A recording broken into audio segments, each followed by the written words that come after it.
How did a poor boy from the mountains become the most hunted man alive? Before the headlines, before the handcuffs, before the Supermax prison cell, there was a child growing up in the rural hills of Sinaloa. Years later, that same name, Joaquin Guzman, better known as El Chapo, would be linked to a billion-dollar drug empire stretching from Mexico to the United States and beyond. Investigators say his organization moved massive quantities of cocaine, heroin, methamphetamine, and marijuana across borders using trucks, boats, aircraft, and sophisticated underground tunnels. At its peak, the network operated in multiple countries, laundering money through complex financial channels while violence escalated across regions tied to cartel competition. He was arrested more than once. He escaped from prison not once, but twice, each time exposing corruption and weaknesses inside the system meant to hold him. The escapes were not just personal victories. They were global headlines. Governments faced pressure. Security policies were questioned. The manhunt intensified. For years, he remained a symbol of organized crime's reach, appearing on wanted lists, discussed in political speeches, tracked by intelligence agencies. Authorities from Mexico and the United States coordinated efforts to dismantle his network. Surveillance increased. Allies were arrested. The circle tightened.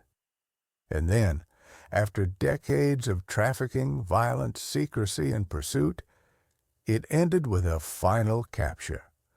No more tunnels, no more runways, just a courtroom, a conviction, and a life sentence inside one of the most secure prisons in the United States.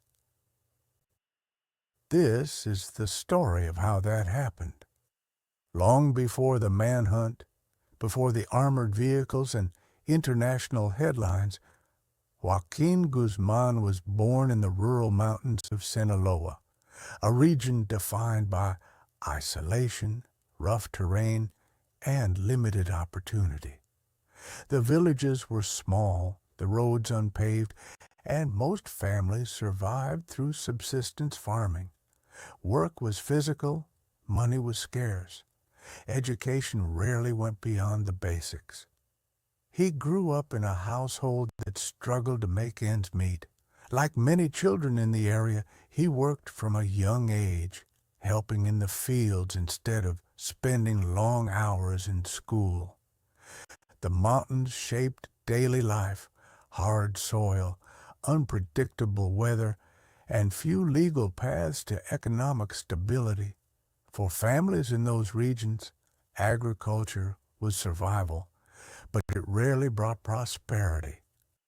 In parts of Sinaloa during the 1970s and 1980s, marijuana cultivation became an alternative source of income. For many rural farmers, it wasn't viewed as part of a global criminal enterprise. It was seen as a way to earn more than traditional crops ever could. Young Joaquin was exposed early to that reality. Working in fields where marijuana was grown and harvested introduced him to a parallel economy operating quietly alongside ordinary village life. Older traffickers played a key role in shaping the path forward. In communities where drug cultivation had already taken root, experienced smugglers were figures of influence. They controlled routes, connections, and cash flow. For ambitious young men with few legitimate opportunities, these networks offered something powerful: mobility, protection, and money. Watching how these operations functioned likely left a lasting impression. Sinaloa had already developed a reputation.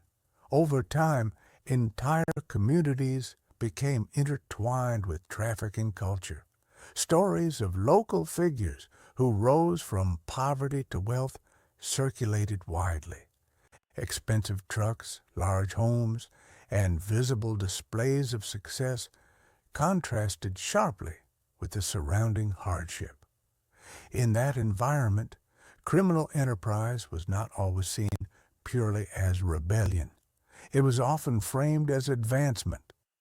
For a young man growing up with limited options, survival meant adapting. What began as field labor could gradually shift into transportation, coordination, and logistics. The skills required were practical, discretion, trust building, and understanding terrain. In mountainous regions with hidden paths and natural cover, geography itself became an advantage. What started as participation in a local trade slowly transformed into something larger. Survival turned into ambition, and ambition in that environment had very few legal outlets. As Joaquin Guzman gained experience in the trade, he did not begin at the top. He worked under established traffickers who already controlled routes and distribution networks. These organizations operated with structure and discipline. Roles were assigned, territories were divided, and loyalty was enforced.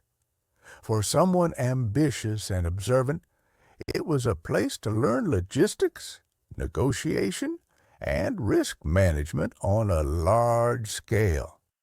During the 1980s, Mexico's trafficking landscape was dominated by powerful figures who coordinated shipments moving north into the United States. Among the most influential was Miguel Ángel Felix Gallardo, who oversaw a federation of traffickers that functioned almost like a corporate system. But when Felix Gallardo was arrested in 1989, that structure began to fracture. Leadership vacuums rarely stay empty for long. The Federation splintered into separate groups, each competing for territory, roots, and influence. Out of that fragmentation emerged what would become known as the Sinaloa Cartel. Rather than a single rigid hierarchy, it evolved as a network built around alliances and strategic partnership. Guzman became one of its central figures. The organization focused heavily on controlling key trafficking corridors, especially routes through the western Mexican states that connected directly to the U.S. border. At the same time, global supply chains were shifting. Colombian producers were seeking reliable partners to move cocaine north. Mexican traffickers gradually transitioned from being transporters to becoming dominant distributors. Under Guzman's leadership, the network expanded its reach, handling increasing volumes of cocaine while continuing to traffic marijuana and later methamphetamine and heroin. What set the organization apart was not just scale, but logistics. Smuggling methods became more sophisticated. Aircraft were used to move loads quickly across long distances.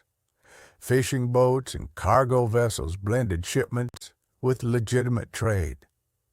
Trucks crossed borders concealed within legal goods. Each route was calculated to minimize detection and maximize efficiency. But one method drew particular attention: the construction of underground tunnels. These were not improvised holes in the ground. Some were equipped with ventilation systems, lighting, rail tracks, and reinforced walls. They connected warehouses in Mexico directly to buildings across the U.S. border.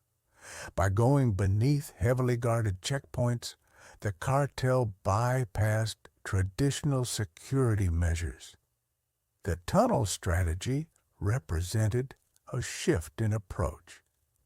Instead of constantly adapting to surface-level enforcement, the organization built infrastructure that operated out of sight. It required engineering knowledge, planning, and significant investment. It also demonstrated how organized crime could innovate when pressured.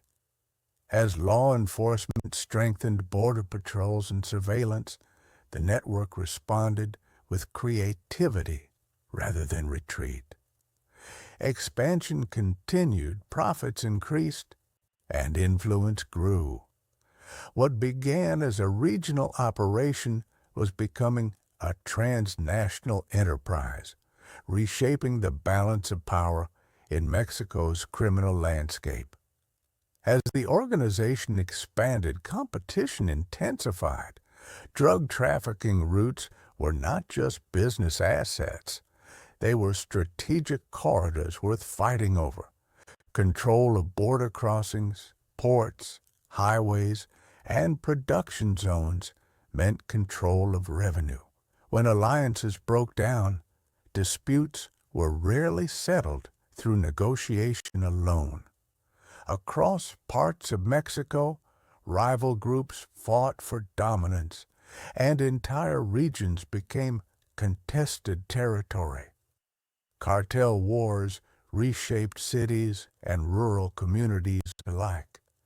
Clashes between armed groups led to spikes in violence that drew national and international attention. Convoys moved through towns. Armed checkpoints appeared on highways. Public displays of force were often designed to send messages not only to rivals, but to local populations. Control depended as much on perception as on firepower. The organization associated with Guzman developed a reputation that extended beyond smuggling. Law enforcement agencies linked it to violent enforcement tactics against competitors and suspected informants. In this environment, fear functioned as a tool. It discouraged betrayal, discouraged defiance, and reinforced hierarchy. Maintaining loyalty within such networks required a balance of incentives and consequences.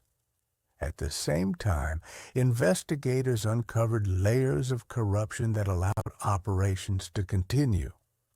Protection networks allegedly included officials at different levels of government and law enforcement who were bribed to provide information, overlook shipments, or ensure safe passage. These arrangements were not unique to one group, but they played a critical role in sustaining large-scale trafficking.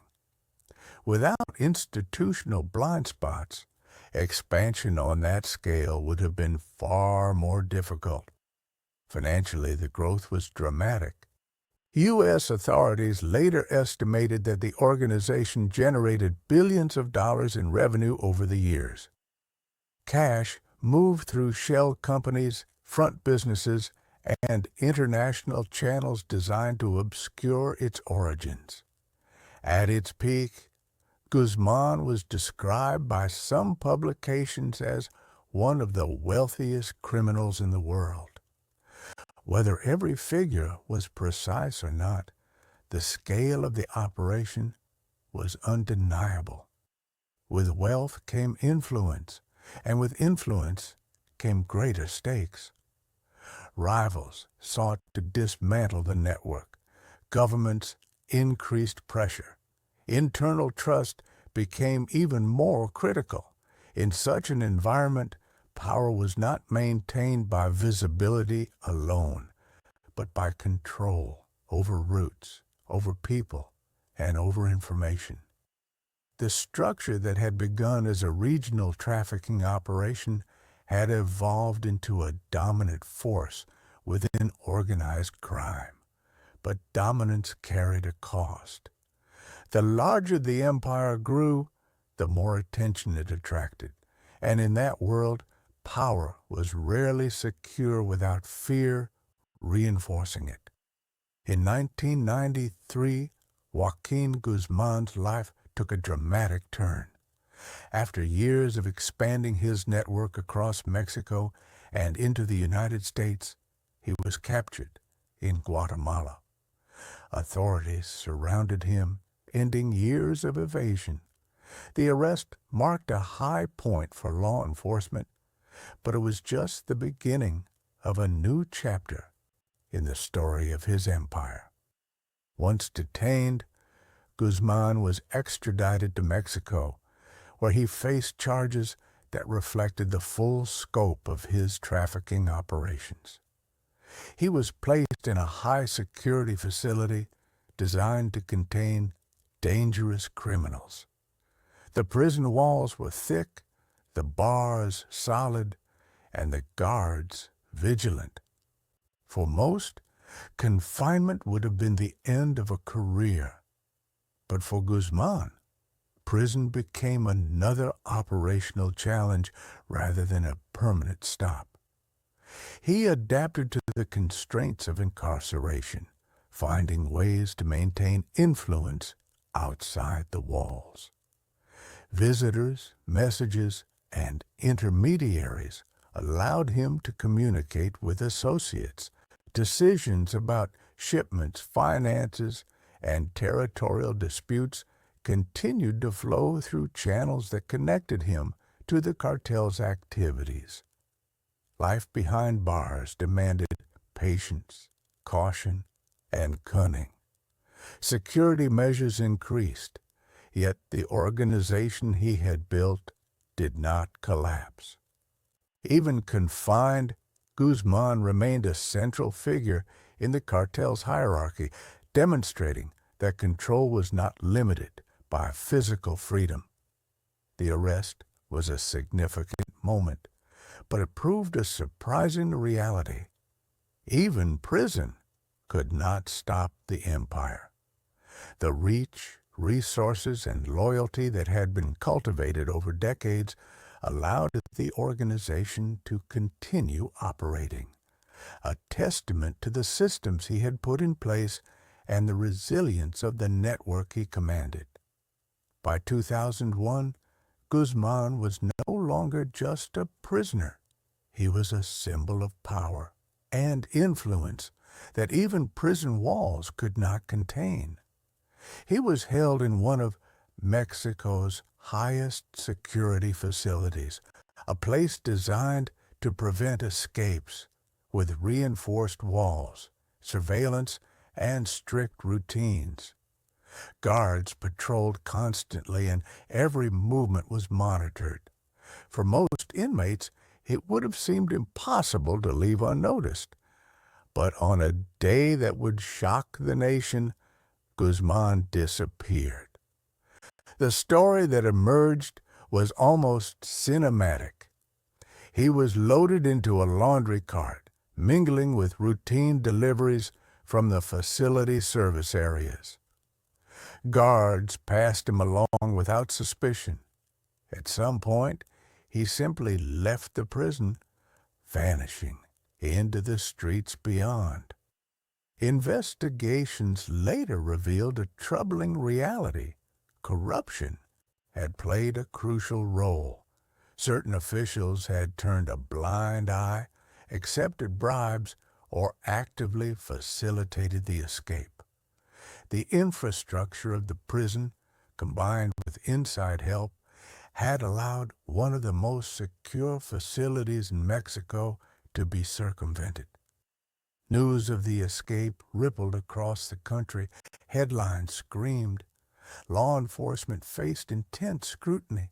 International authorities tracked flights, vehicles, and possible hideouts. For a man whose capture had been heralded as a major victory, the sudden disappearance was humiliating and alarming. Within hours, Guzman had vanished. Authorities were left with only fragments of information, while the public tried to grasp how a high-profile prisoner could simply slip away. That moment marked not just an escape from confinement, but a demonstration of the reach and audacity of his network.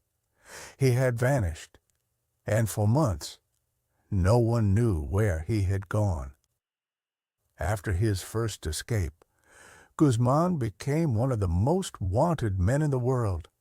For years, he moved through Mexico and beyond, carefully avoiding capture while continuing to oversee the operations of the Sinaloa Cartel.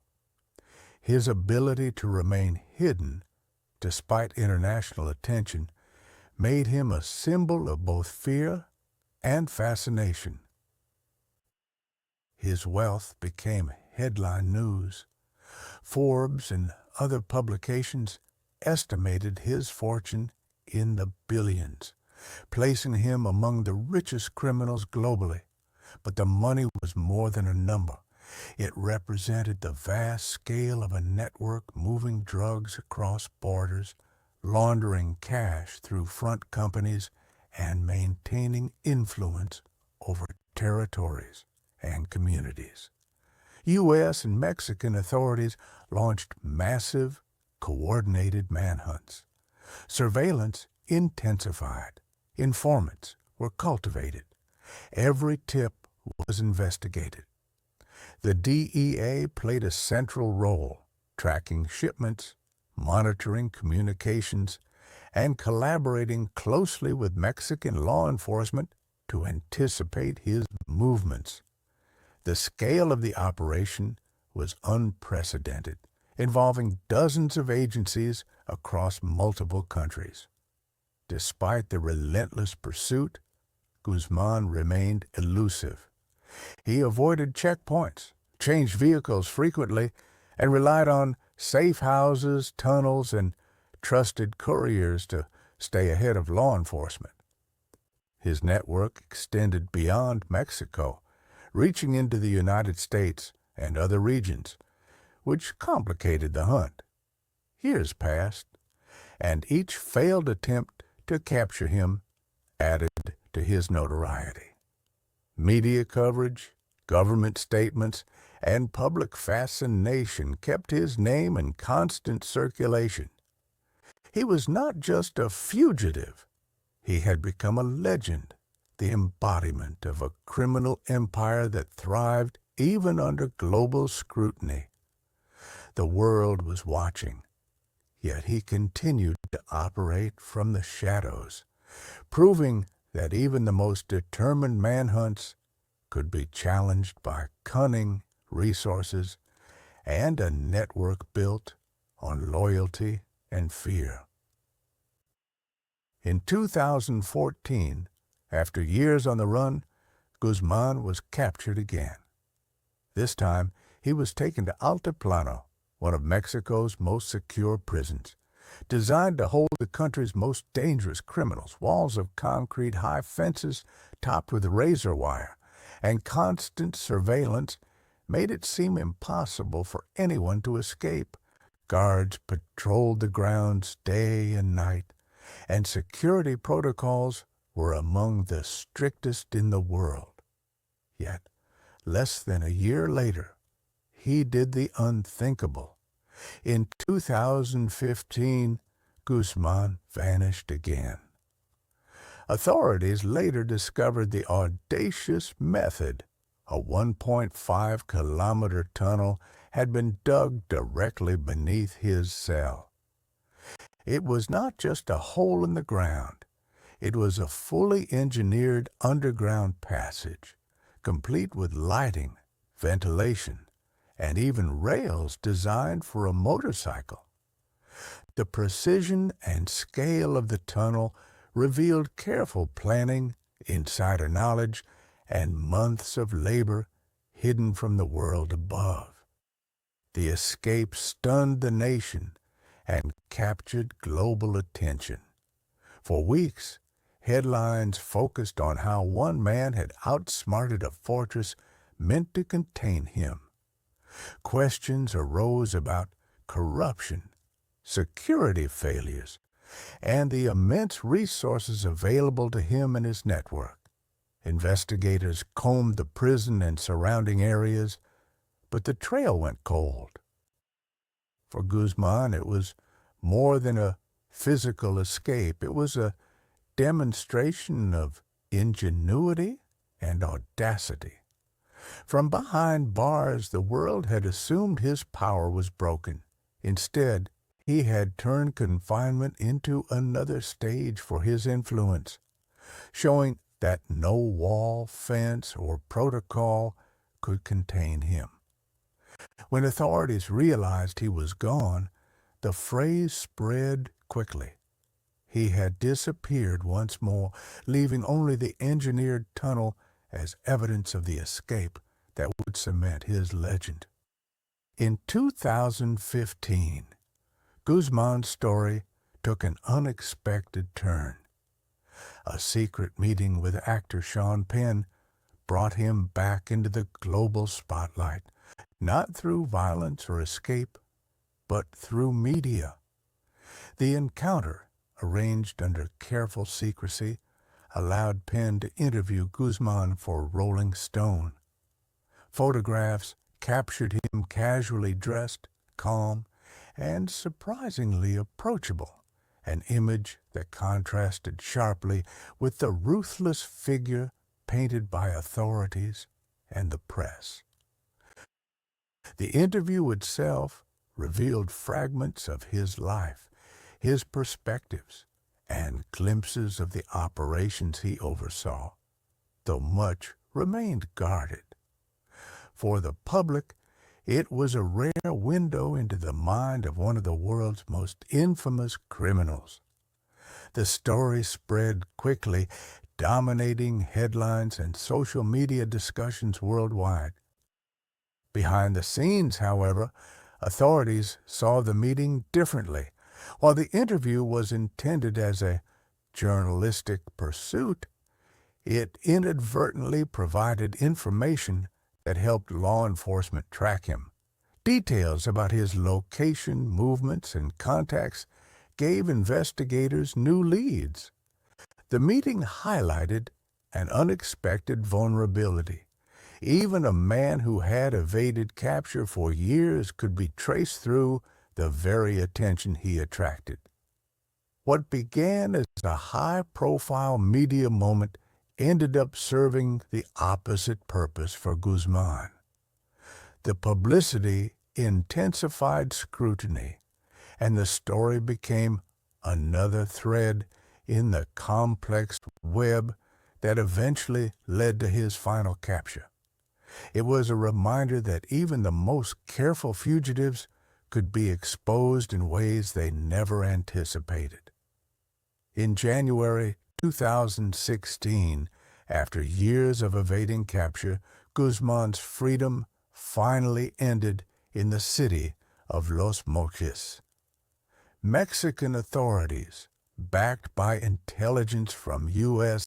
agencies, located him in a suburban neighborhood. The operation turned violent almost immediately. A gunfight erupted in the streets. Bullets shattered windows, armored vehicles moved into position, and officers exchanged fire with armed guards, attempting to protect him. Amid the chaos, Guzman was taken into custody. There was no tunnel this time, no clever disguise, no disappearing act. He was surrounded, restrained, and finally controlled. For the first time in decades, one of the world's most wanted criminals was confined not by walls he could circumvent, but by overwhelming force and coordinated law enforcement. Following his arrest, Guzman was extradited to the United States, where he faced charges that reflected the full scope of his decades-long criminal enterprise. Flight from the law was no longer an option. His global network of operations, his years on the run, and his repeated prison escapes culminated in a single moment of accountability. After decades as a fugitive, the man who had once vanished underground and outsmarted entire security systems was now in custody, marking the end of his freedom and the beginning of life behind bars in one of the most secure prisons in the world. Once in the United States, Guzman faced the full weight of the American justice system.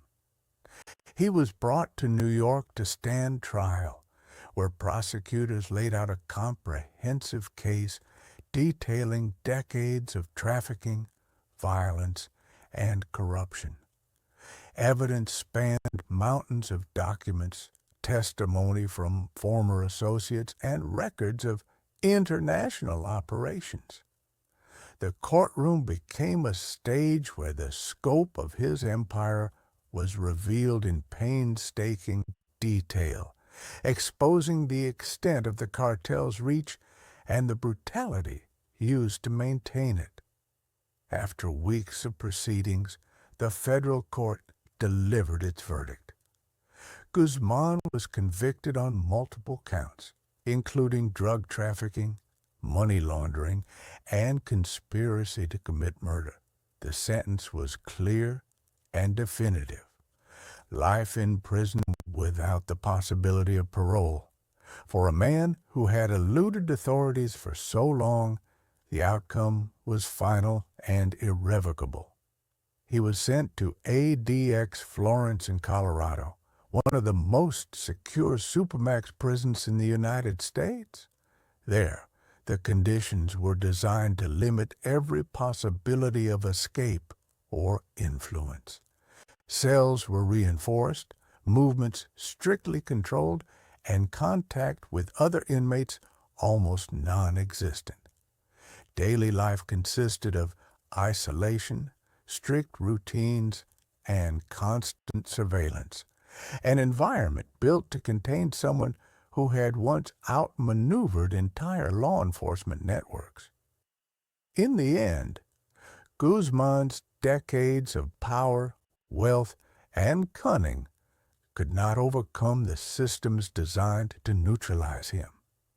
The man who had shaped an empire underground now faced the certainty of confinement, where control, influence, and freedom had been stripped away entirely. Even behind bars, the legacy of Guzman's empire continues to echo. While he no longer controls operations directly, the Sinaloa Cartel remains active. New leaders have emerged, taking over territories, managing trafficking routes, and maintaining influence in ways that reflect the foundation he built. The organization has adapted, survived, and evolved, showing that dismantling an empire is rarely instantaneous. The impact of his years of operation is visible on both sides of the border. In Mexico, entire communities were shaped by the presence of cartels, economically, socially, and politically. Violence, corruption, and fear left deep marks, challenging law enforcement and governance. In the United States, the flow of drugs, money laundering networks, and law enforcement strategies were reshaped in response to the scale of his enterprise. Policies, arrests, and surveillance efforts continue to reflect lessons learned from decades of his operations. Guzman's story is not only about crime and capture, it's a story of power, ingenuity, and influence on a global scale. He built systems that operated beneath the surface, out of sight, but with immense reach. Even as the man himself sits confined in one of the most secure prisons in the world, the echoes of his empire remain. El Chapo built an empire underground, but in the end, the world was watching.